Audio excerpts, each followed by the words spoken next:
Go ahead. Okay, my apologies if some of this is not super clear, super precise. I was a little bit under the weather yesterday, but hopefully it'll come out. Hopefully it will come out fine. Anyways, so we're starting from the Gemara in the bottom of Yud Gimel Amud Beis. Yeah. So we all know that there are two parts, two sections of Jewish marriage. First is Erusin, and the second is Nisun. Erusin, just to simplify things, is when a man gives, let's say, a ring, some type of monetary object to a woman, and he says that Hare at Mekudeshas, that you are betrothed to me, Kedas Moshe, like the laws of in accordance with the laws of Moshe and Israel, and through that she's not yet muteres, and she's not yet permitted to the man who betrothed her to have relations, to be fully married, and she is also prohibited to the rest of the world, to that first step of the marriage process through Erusin. But there is a significant difference between what she has done for herself vis-a-vis the man who she's about to marry, and what he has done to her vis-a-vis the man who she's about to marry, and vis-a-vis, as opposed to vis-a-vis the rest of the world. With regards to the rest of the world, if she has relations with anybody in the rest of the world at that point in time, once she has become betrothed, so that is a relationship which is asur midaraisa. It's prohibited on a Torah level. It's considered adultery. And with him, it's not a good thing, but I wouldn't call it exactly adultery. The product of that union is not going to be a mamzer. The second part of the marriage process is called nisuin. That's when they have chuppah, etc. And that's when when the woman becomes fully married to the man. I give that introduction because now picking up in the Gemara, the last line, you give them a base. Ahu arus, the arusaso. That this couple who was betrothed to one another through the first stage of the marriage process, through Erusin, the Asul L'Chamed Rav Yosef, they came in front of Rav Yosef. She said, Minei, it is from him. What's from him? She was pregnant. She became pregnant inappropriately, and she said, no, but listen, since I had relations with him, it's from him. V'hu Amar, and he said, it's true? Minei, it's for me. So they both came to Rav Yosef asking for the din. So Rav Yosef said back to them, "L'may nechashla. What should we be suspect for in this with regards to this case?" Chada, first off, the ha kamoda. He himself, it's not just the woman who's saying that this pregnancy is coming from the person she was intended to, but the man also admits to that regard. And additionally, Ha'amar of Yehuda, Amar Shmuel, Yehuda said in the name of Shmuel, Halacha Rabban Gamliel. The halacha is like Rabban Gamliel of our Mishnah. In our Mishnah, we had a case where a woman was consorting with a man, and presumably they had relations, and the question was what was the status of this man? Was he, let's say, a nasan or a mamzer, those two categories of people, where by the woman having relationships with the man, she would have rendered herself unfit to now marry a kohen? Or was this man a run-of-the-mill Jew, and she was single, and she shouldn't have had, this is the case of the Mishnah, she shouldn't have had relations with that man, but she did, but she's still fit to marry a Kohen. So Rabbi Gamliel says in the case of that Mishnah that we retain her initial status, retain her cheskes kashrus, and we say that she's allowed to marry a Kohen. So here too, paralleling that case, so we have a question. We're not sure who she became impregnated by. So we should say we assume that it's to a person who was kosher to her. That being the only person who that could be, so sort of kosher to her, is to her betrothed, to the one she was nuresses to. So Amalei Abaye says back to this Rabbi Yosef Uvaha, and in this case, Kilo Modem. when the man, let me preface that according with Rav Yosef's statement, it sounded like he was saying that if we were just going with Rabbi Gamliel's psak alone in the Mishnah, we would have been matir the woman. It's just the icing on the cake, the fact that he was modem, that the man, the prospective maid was admitting in this case as well. So Amalei Abai says back to his Rebbe Yuvaha, in this case that you just mentioned, Kilo Modef, the man did not say that the child was from him. Mechasher and Gamliel of our Mishnah was speaking about a different case, where he said that it was kosher. V'ha'amar le Shmuel Rabbi Yehuda, Shmuel said to his Talmud, I believe it's the Talmud of Yehuda, Shinna, sharp one. I think he said that, at least according to one opinion, because based on Rabbi Yehuda's analytical mind, he would call him Shinna, but anyways, the sharp one. But anyways, the Shmuel said to Rabbi Yehuda, Shinna, sharp one, halacha Rabbi Gamliel.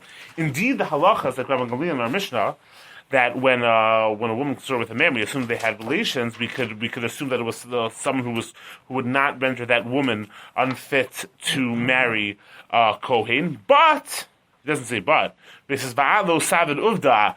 But you should not act in accordance with that psak ad ikaruv ksheir metzla, until most men who were in her vicinity, in this woman's vicinity, the woman in the Mishnah's vicinity, were ksheir, were fit for her. Meaning, if she was a single woman, and most of the men in her city were regular kosher men, they weren't Nesinim or Mamzerim or things in that category. So since we're over Ksher Metzla, we assume that she had relations with the Rov. But if you were to parallel that to our case, what do we have? In our case, we have this woman who's betrothed to a man. Anyone should Rov or Psul Metzla, because the only person who theoretically could have married relations with is with the person she was betrothed to, but not with anybody else. Indeed, as I just said, the Gemara continues v'hacha rov psuma atzla. In our case, as I just said, most people, just about all, are not fit to have relations with her.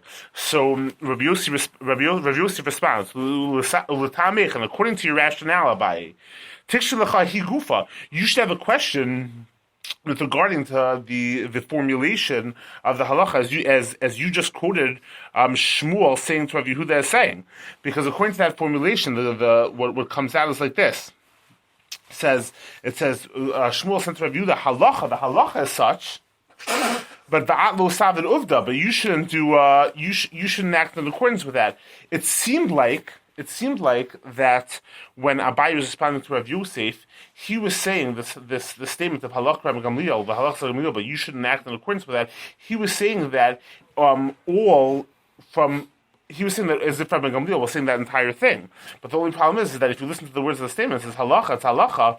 It's almost as if Rabbi Gamliel was saying that no matter what, even if rov are psul metzla, even if most people are not fit to be to have marriage relationship with that woman, we would be machshir her. But just I say that you shouldn't act in accordance with that.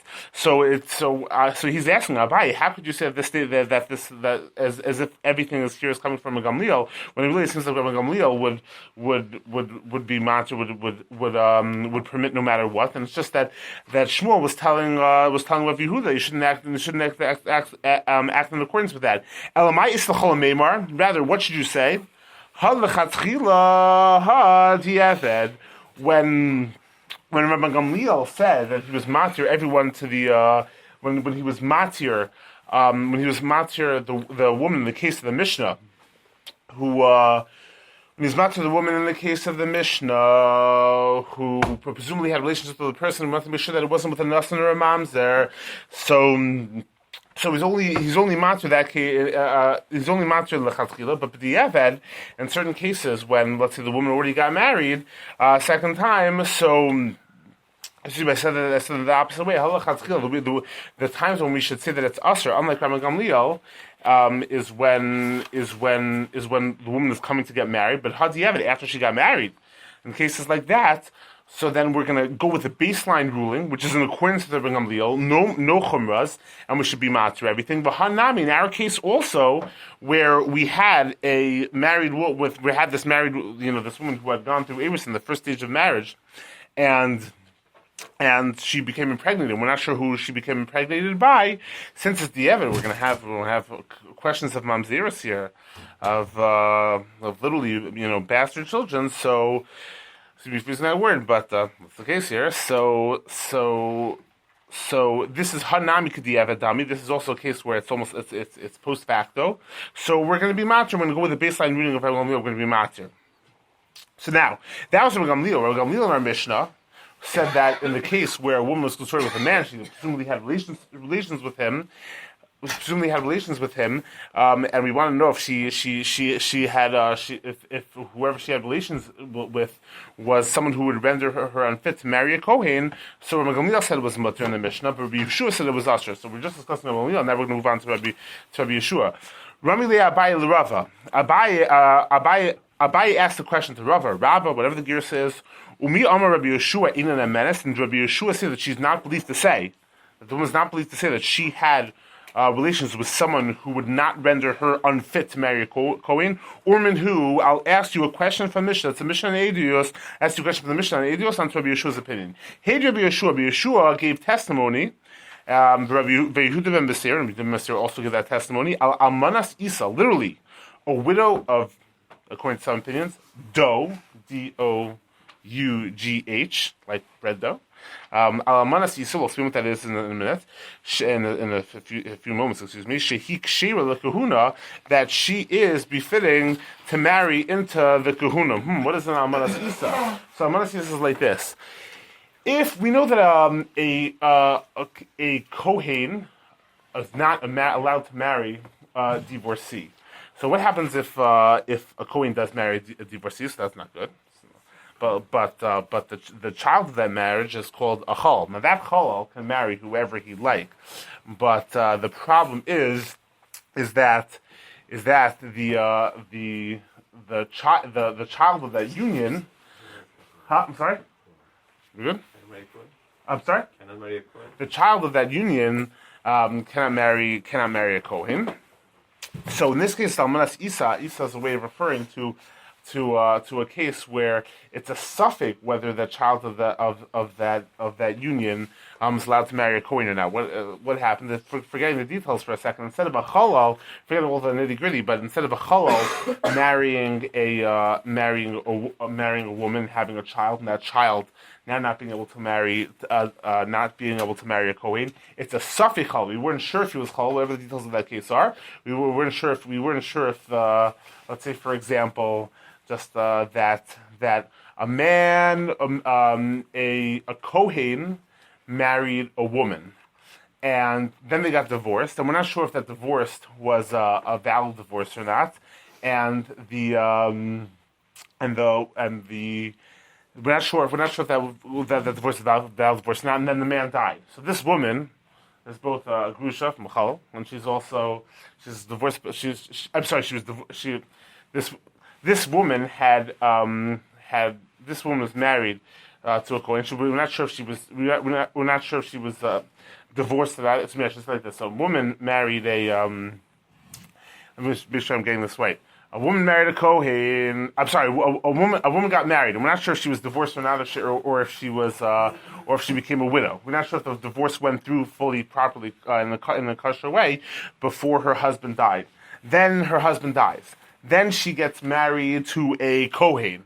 Now we're not sure again if that woman was divorced, because we're not sure if that woman's initial divorce from her marriage went through, or whether she was just she's just now permitted to get married again because her former husband died.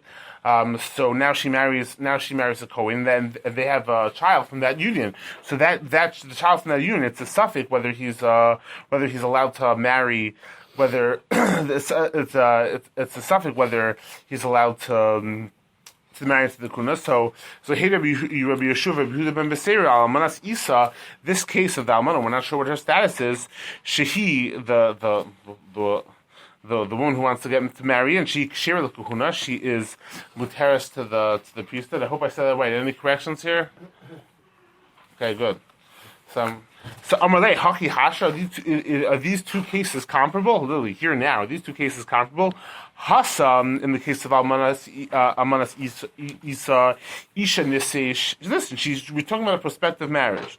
So she's gonna get married, Bodekas, and she checks. But listen, she's getting married. She's gonna check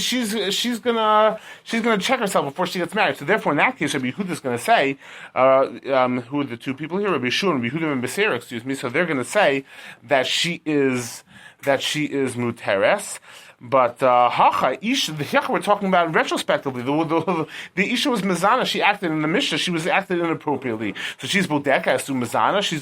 She checked to make sure that the person she was illicitly having a relationship with that he was kosher. Excuse me, give me 1 second. I just want to make sure I got that Almanas Isa case because I don't want to mislead all of you here. 1 second. Vanessa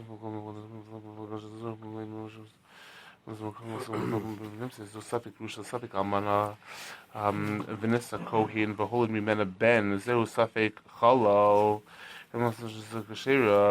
Okay, I think I said that right. As far as going further. So Abba Rava says, you were just asking questions to Rabbi Yeshua as Rabbi Yeshua. You were just asking Rabbi Yeshua. Rabbi Yeshua, in one case, accepted, was permitted the woman. The other case didn't prohibit the woman. But Kasha Rabbi Gamliel, you could have asked a similar question from Rabbi Gamliel of that Mishnah and Edius to Rabbi Gamliel of our Mishnah, because Rabbi Gamliel in that Mishnah over there, so he is matir the woman. I'm saying to me, he prohibits the woman. What happened over there? I didn't lose my place here. Correct. 1 second.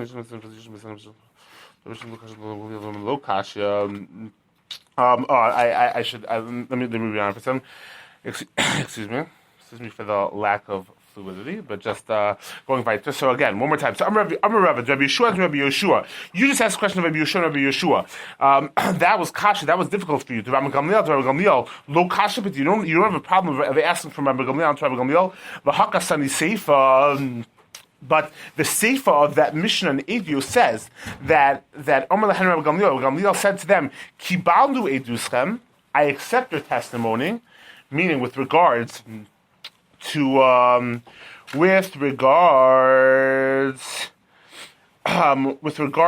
Almanas Isa case. So we have a woman who's a Safek Grusha, Safek Almana. She marries a man. What happens to the product of that union? So Kibalnu eduschem, we accept your edus to say that the product of that union is fine to have relations. To get married to a Kohen. What should we do? Shall we go to Rabbi Yochanan ben Mezakei? Because Rabbi Yochanan ben Mezakei, the Talmud of Hillel, gave a decree that literally we shouldn't sit a court of law on this matter to be matir them. Because in general this is just the reality of their time. Shakohan, the priest Shoman Lachem, listen to you l'rachik. The Kohanim, they would listen to you when you told them not to, when you forbid them certain marriages. They were very cautious of that. Avalo l'kariv, but they wouldn't listen to you with regards to marriages when you tried to be matir them. So in other words, Rabbi Gamliel saying to Rabbi Yeshua, in this case of Almanas Isa, I agree with you. I would be matir the case, but the problem is that people aren't going to listen to you. They're not going to want to be lenient. They're not going to want to accept your leniency. So I guess the assumption of the Gemara is that this will bring things to a denigration of Beis Din by issuing decrees and having people not listen to them. So now you have a problem with Rabbi Gamliel to Rabbi Gamliel. Because Rabbi Gamliel in our Mishnah said that when you have a woman whose presumptive status was that she was kosher to everything, she messed it up by consorting with another man, so we're going to be matir her. We're going to assume that she didn't have relations with someone who's going to render her unfit to marry a Kohen. But in this case, because permitting, in the case of Almanas Isa, because of permitting people because of permitting people. If the Beis Din would permit people, then the Kohanim wouldn't listen. So we're not going to allow her to be permitted. Ela Amar Rava. Rava gives a whole different answer to this, to all these contradictions, both to Rabbi Gamliel and both the contradiction of Rabbi Gamliel and Rabbi Yeshua. So Amar Rava to Rabbi Gamliel. When you're asking questions from Rabbi Gamliel, to lo kasha, that's not difficult. Hasam, in the case of our Mishnah, when the woman was concerned with another man, the single woman, and so Hasam Bari, there she said with certainty that she knew who the man was. Hacham, the case of Almanas Isa, says to Shama, she's not sure. So it depends on what her claim is. Well, we were believing the woman, but the question is how is with what certainty she says it. Rabbi Yeshua, and Rabbi Yeshua, the question of Rabbi Yeshua answering in the case of the Mishnah Edios, mattering there and being also prohibiting in our Mishnah, Nami lo kasha, that's also not difficult. Hasam over there in the Mishnah and Edios, Hasam in our Mishnah, Chad Sveika. There is only one doubt. I mean, we only have a question of whether when this woman was consorting with another man, what that man's status is. Hacha Trei Sveika. Here you have two different doubts. This is not a classic case of Svek Sveika when you have two inherent doubts, but this is just a doubt. This is just because there was a doubt with regards to her mother, with regards to the man's mother, or whoever it is. There was regards to two different generations. There was the first doubt with regards to Almanas Isa. What was her status? Was she actually a divorcee, or was she a widow? And then there's a Safek. There's a doubt regarding the second generations, and when the doubt was not when we're dealing with the second generation, when the doubt was not caused by him, was not generated through him, so we're going to be more makel. Hilkach, therefore, to sum up, the Rabbi Gamliel, it's stronger, the claim of Bari, which is what we have in our Mishnah, that when she made her claim of certainty, that even when there was only one doubt, that's our Mishnah, Nami Machshir, he's gonna permit. Bekile, but it's light, the claim it's more light, it's less strong, the claim of Shema, perhaps, that in the case of the Mishnah in Edios, of the Almanas Isa, that b'spek speaker, even though we have a quote unquote double doubt, a doubt which began in previous generation. So Nami Pasel. I think I lost my spot over there for a second. Rabbi Shmuel sorry, let me start that again. According to Rabbi Gamliel, just lost my spot. Sorry about that. A claim which is made with certainty is so strong that even though there's only one doubt, like the case in our Mishnah, but there's only one doubt. We have a question just about the status of the man who she had relationships, presumably had relationships. Nami Machshir, he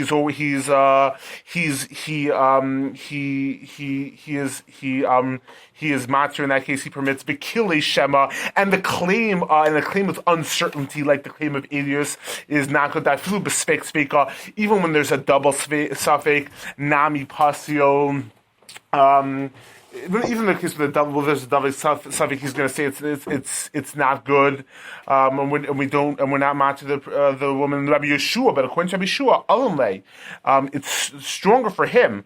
Chad Sveika, one suffix that flew Bavari, that even in the case where she says with certainty that she knows that the person who she had relationships with was a kosher person, Nami Pasil, he's still gonna render the woman off it the kile sveka, but for him a sveka so light it allows us to be matir in such a way that filu b'shama, that even in the case where the woman makes her claim, like the case in the Idios, with a perhaps not as much certainty, Nami Machshir, he's also going to permit. Tanu Rabbanan, our rabbis taught in a Tosefta, going back to this Almanas Isa case, Ezohi Almanas Isa. You got to follow along with these three different opinions here. We might have some questions on them, but we're going to answer them. Ezohi Almanas Isa. Who's an Almanas Isa? Kol she'in ba. all who does not have within her lo mishum mamzeris, she doesn't have mamzeris, but lo mishum nesinas, not the case of nesinas, but lo mishum avdim lachem, and not that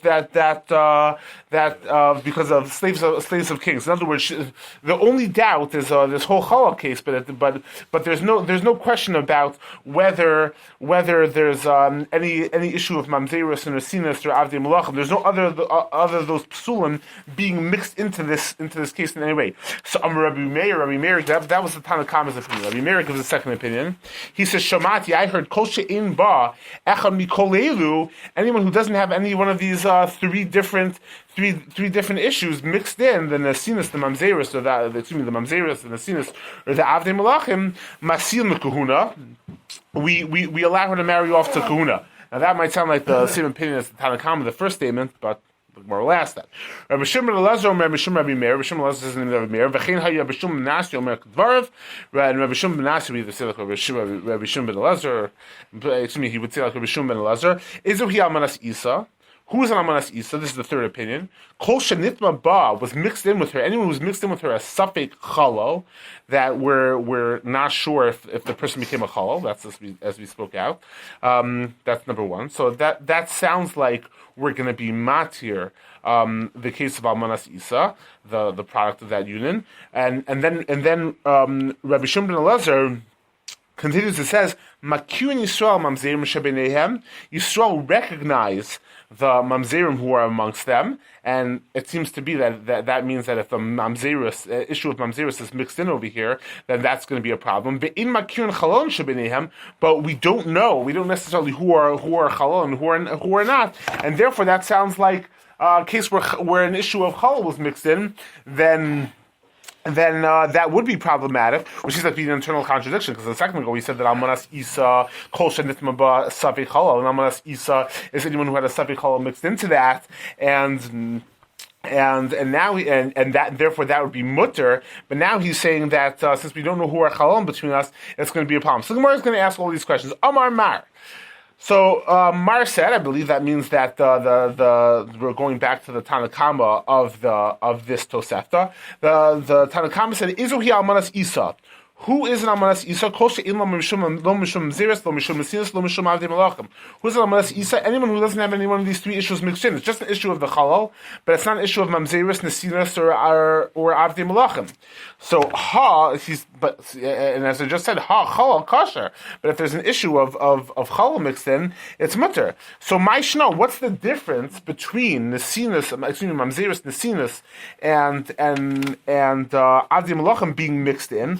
So those are all cases which were prohibited by the Torah. Let's see that. And Chalal is Nami Doraisa. That's also an issue which is prohibited by the Torah. Vesu, that's the question on the Tanna Kama. Vesu, now with regards to Rabbi Meir, I heard she said Shamati, Kol she'in ba echad mikol elu. Anyone who doesn't have one of these three problems, mamzeris, nesinas, or avdei malachim, mixed in, masil kahuna, we allow her to marry into the kahuna. Hayu Tanna Kama. That's the same as the first opinion of the Tosefta, Besu. And furthermore, Rabbi Shimon ben Elazar, Rabbi Shimon Rabbi Meir, this is the third statement of the Mishnah. Rabbi Shimon ben Elazar, Rabbi Shimon Rabbi Meir, Rabbi Shimon ben Nasi Omer. Rabbi Shimon ben Elazar would say the name of Rabbi Meir, Rabbi Shimon ben Nasi would say Kedvarav, and the same as he would say the same thing as Rabbi Shimon ben Elazar.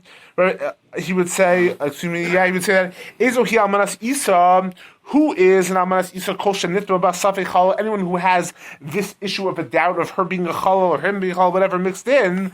And also, then he continues and says, that sounds like a chalal. Is if this issue of chalal is mixed in, that sounds like that we're going to be matir if a case of chalal, if an issue of chalal is mixed in.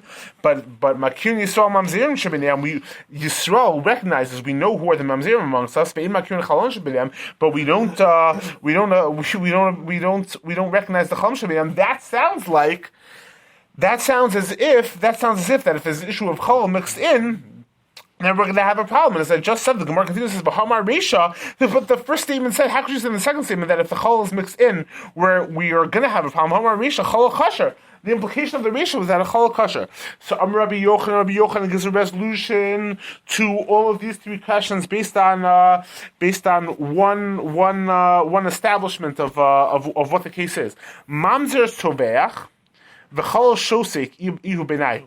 What does that mean? The case is when normally, literally, the case is mamzer toveach. When they call him a mamzer, he screams out and he protests. But when they call the man a chalal, he shosek. That he doesn't say anything. Ikar benayu. That's the difference between the two. As Rashi is explained, it seems like what that's talking about is that we're talking about a case where normally he protests when he's accused of having some type of issue with his lineage, but then when he's accused a second time or a third time, whatever it is, and then when he's accused a subsequent time, so he is quiet. So how does that resolve all of our issues with the Tosefta? So let's go through one by one. Tanakama Savar, the Tanakama holds kol psul de karule, any psul which he's accused of, v'shasik, and he's quiet. Puzzle that renders him unfit. And it's almost as like shtika koda. His silence is acquiescence, and we assume that whatever accusation was lodged at him is true. V'hakika amar, and this is what the Tanakama meant to say. Ezo hi almanas Isa, and what's in almanas Isa? Kol she'ein ba lo shesuk mamzeris. Not when he was quiet with regards to after having the accusation of mamzeris hurled at him. V'lo shesuk nesinos, and not quiet in the face of an accusation of nesinos. V'lo shesuk avdei malachim, and not when he was quiet when this accusation of Abdei Melachim was hurled at him. And additionally, v'lo shesuk chalal, and even though the Tanakama only mentioned those three issues as being a problem, the Mamzeris, Nesinus, and Avdei Melachim, if the person was quiet in the face of being accused of being a Chalal, we assume that his silence is acquiescence, and he is indeed a Chalal. And the way you would read the Tanakama statement is Ezahu Almanas Isa, who's an Almanas Isa, close to in Balumim, who's Almanas Isa, that which has someone who has an inherent issue of Chalal, because the mother of this person was a question about whether she was a grusha, whether she was a divorcee or a widow before she married a Kohen. But if it was just a question of having accusations hurled at the person, so anytime the person is quiet in the faces of accusation, even by an accusation of a Chalal, also Mamzeris Nesinus and Avdei Melachim. So we're going to assume that his silence is acquiescence. So now, what's Rabbi Meir? What's Rabbi Meir's statement? Excuse me 1 second. I have to find my place. I'm just speaking outside. So the comment of Rabbi Meir said to the Tanakama, Hanachu the kapasile. These are the ones which hanachu, these mamzeris, nesinas, and avdei melachim, the kapasile, which render him unfit bakal to come and marry regular kosher people in Klal Yisrael. In only those cases when he is accused of being one of those, and he is quiet, do we assume that the accusations are true? And of course, as I said earlier, this is when he normally protests things. And the reason is because by those two things, if he doesn't protest, if this is true that he has some type of issue of mamzerus, nesinas, or avdim lachamix, then he can't marry regular people. So it's going to be a big issue for him. So if he's quiet, he must be acquiescing. Aval shesuk chalal, but if he's just being quiet, if he's just silent in response to the accusation of him being a chalal, so then he's kosher. This is unlike the Tanakama, who said that even if he was quiet in the face of an accusation of just being a chalal, he would be puzzled. But why was in the case of him being silent in the face of the accusation of having some issue of chalal mixed into his lineage? But it doesn't make a difference to him. If a person is a chalal, it's not like he can't marry. He can marry whoever he wants. The issue is the product of a union that he might have with another woman. Now, next statement of the Tosefta. V'kamarli Rabbi Shmuel ben Elazar l'Tanakama. Rabbi Shmuel ben Elazar said to what was Rabbi Shmuel ben talking about? He said the Tanakama to Rabbi Meir. He was speaking to the first to the first opinion of the Mishnah. And he was saying, Ish mi'alacha, if you hurt you, the Mechasher Rabbi Meir, that Rabbi Meir is Mechasher in some cases, B'shika, when the man was silent in the face of accusations, it wasn't like you initially assumed, like we just said a second ago, which he's attributing to the first Tanakh of the Mishnah, that when we permit him, it's when he was it's only when he was silent in the face of accusation of having some issue of chol mixed into his lineage, but not the other three. Rather, it's almost just the opposite. It's not when they called him a chalal and he was kai. It's only the only time he's permitted in the face of accusations is when someone called him a mamzer and he didn't say anything. The haidish shasik, why was he quiet over there? Why was he? What was he thinking? Savar mamzer kala islay. Literally, the issue of mamzerus, a voice has to it. He doesn't have to respond. If he was indeed a mamzer, so everyone know about it. It's something which rumors go about. So someone calls him a mamzer, he knows he's not. Someone says says you're a mamzer. He would say, I don't have to respond to that. Everyone knows he's not sure. Everyone knows he's just being funny. Aval mamzer, but sovea chol v'shosek. If someone called him a mamzer and initially he was screaming about it for whatever reason, chol v'shosek, but then they accuse him of being cholal and he's silent in the face of accusations, then it's possible because that's something that he should have protested. V'hai to ishtik, and why was he quiet? Suffer mistayed lumapki le'mikal. Listen, at least I shouldn't be rendered unfit to marry into the call. Fine, listen, I protested when they said I was. He said he was protesting when they said that he was a mamzer because that was a big deal. But by the cholov, he didn't protest not because he didn't think it wasn't true, but because the ramifications were not so great. So just to finish up this gemara, we'll continue with the Mishnah and we'll stop by the next gemara. There's a Tani Chada. We have. One statement from Yossi. Yossi Omer Shasuk Mamzer. When someone was silent in the face of accusations of mamzerus, kosher. He's kosher. Shasuk, but when he was silent in the face of accusations that he was a chalal, pasal. He's unfit. V'tanya idach, we have another brisa that says shasuk, that he was when he was quiet in the face of accusation he was chalal kosher. Shasuk, when he was silent in the face of accusation of a mamzer, pasal, he's unfit. So those are two opposite rulings. So the Gemara says lo kash is not a question. Ha Tanakama aliba Rabbi Meir, ha Rabbi Shimon ben Elazar aliba Rabbi Meir. These are the brisa represent two different opinions according to Rabbi Meir, as we had just stated. Continue on with the Mishnah. I'm Rabbi Yossi. Maisa betinokas. There was a case where a young girl she yarda that she descended lemalus to fill mayim min ha'ayin. She came to fill water from a spring and she was raped. Rabbi Yochanan ben Nuri. Rabbi Yochanan ben Nuri is imruv anshe ha'ir masil mekuhuna. If most people in her city are befitting to marry them, to be married off to Kohanim, Harezu Tinasi, she should be married. She should be married Harezu Tinasi the Kohuna. We assume that the person who she was forced to have relations with, so that he was kosher, and she can also be married to Kohuna. Next Gemara, the rest of this Amud is just is a question on this Mishnah, and then it gets involved in the next page. So I'll leave that for whoever's taking over for me. Apologies for lack of fluidity. Thank you. Sure, thank you.